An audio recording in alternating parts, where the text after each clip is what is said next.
How's it going, everyone? Ryan FMG here today, and if you haven't, please pet the little corgi in the bottom right of your screen. That's the sub button. You gain some new subs with each and every video. It means a whole lot to me. What are we talking about today? This isn't the Teppen home screen, but don't worry, it is Teppen. We are talking about Dragons of War, which is going to be, or DOW. Yeah, DOW. That's what letters are. This is the new set that's coming out, I believe, July 1st, so it's not too far away. And they've been kind of previewing some cards here or there. We're not going to be talking about all the cards or anything. What I kind of want to talk about is the new mechanic that is coming out. So first off, what is Dragons of War? Like, who are these characters? Well, a lot of you already know who these characters are. They are from Breath of Fire and Monster Hunter series. Well, Breath of Fire is a brand new Capcom IP coming into Teppen for the first time. We have a lot of Monster Hunter already in Teppen. You know, we have 3 heroes and just a lot of cards, but there's definitely some new ones. But really the main headliner are, you know, these people over here, the Breath of Fire crew. Let's get into it. We get a new ability or new mechanic called Quest. What I really want to state is I'm excited that this set is bringing a new ability, because sometimes we get a set and there's no new ability, right? Like, we got growth in one set, but then the next set might just like, yeah, here's some more growth, here's some more explore, and that's cool, right? I like that. Like, a lot of the abilities that were brand new at some time are now evergreen, right? We see them kind of in every single set, but I really like when a set brings a brand new ability that's not just like on 1 or 2 cards, but on many different cards, and then hopefully becomes, if it's fun, a evergreen mechanic, because that's just nice. It shapes what Teppen is, it makes it different, and it really makes sets stick out, because then there's probably going to be a quest tribal and stuff like that. To be fair, sometimes, like, I'm looking at you, Haunted by Memories, you know, memory tribal, and it's just, memory was kind of broken, but it's kind of nice when they try different things, because yes, getting new cards are good, getting new heroes is fantastic. Well, we don't get new heroes anymore.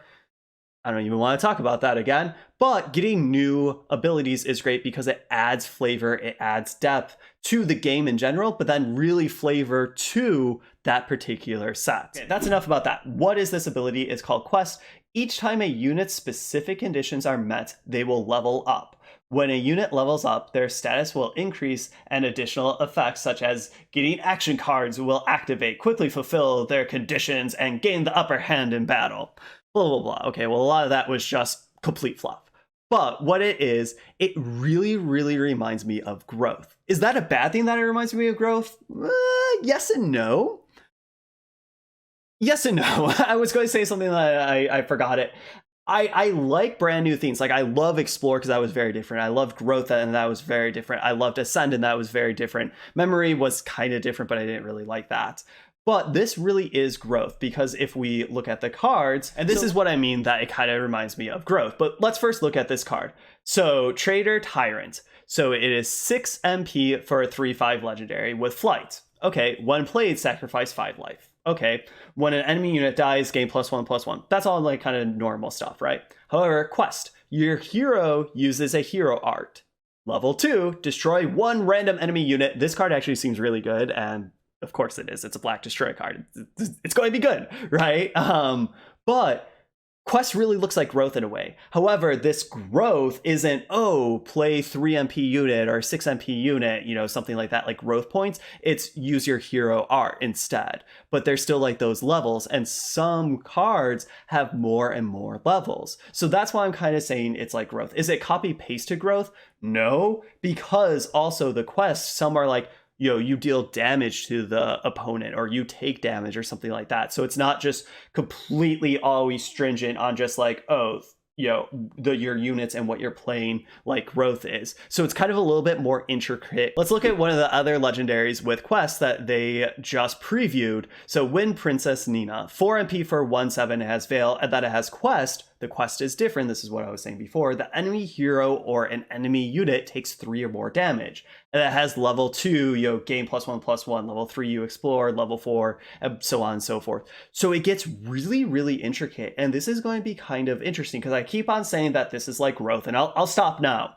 But it is a much more intricate, and there's a lot more words, and you have to think a lot more than just growth, because growth was very similar, right? Yes, different things to different, oh, this gets +1/+1 to itself and to the team and stuff. But how you usually grow things was more or less the same. I said I was going to stop talking about growth, but here I am.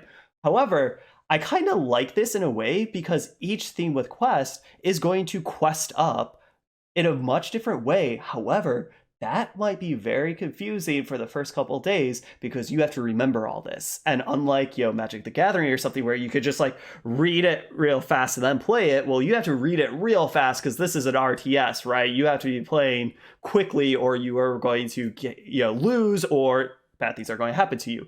So there's a lot of text on these cards, which of course we see a lot of cards with a lot of text in the past. And I'm not saying that that is bad, but that is something to keep in mind, that all quests are different, or maybe not all, but most quests are different. And then their levels are different. So there's a lot to digest and remember when you are playing with these cards or against these cards. So, is that super bad? No, it's just, you have to do your homework and remember things. Is that super good? I like when things are a little bit straightforward and intuitive. But overall, what are my initial thoughts on Quest? I do kind of think it's a little similar to Growth, but I do feel like it's an elevated version of Growth. So I do like that, right? I don't think it's like a dumbed down version of Growth. So I like it that they're taking something that they did before and changing it to something different. I do think it's going to be a little complex, but not super complex. Like, it's pretty straightforward what it does. It will just be more complex to remember what all of them do. So overall, I'm kind of excited to play with Quest, right? Because sometimes when sets come out and there's no new mechanics, I'm like, okay, I'm excited, but not super pumped. But usually new mechanics is like, ooh, okay, this is something cool that we haven't seen in Teppen. So I'm a little bit more excited for this set that Quest is there. Do I think Quest looks fantastic? No, but you know what? I'm excited for it. I think it will play out kind of fun because I like Growth. I will say I do like Growth a lot of times and how it plays out. So just thinking a more elevated version of Quest or Growth, I think I'm going to like Quest, especially if there's good cards, right? And there does seem to be a slew of like okay cards to really good ones right now. So I'm excited, but that's it for today. Thank you all for watching. I'll talk to you all later.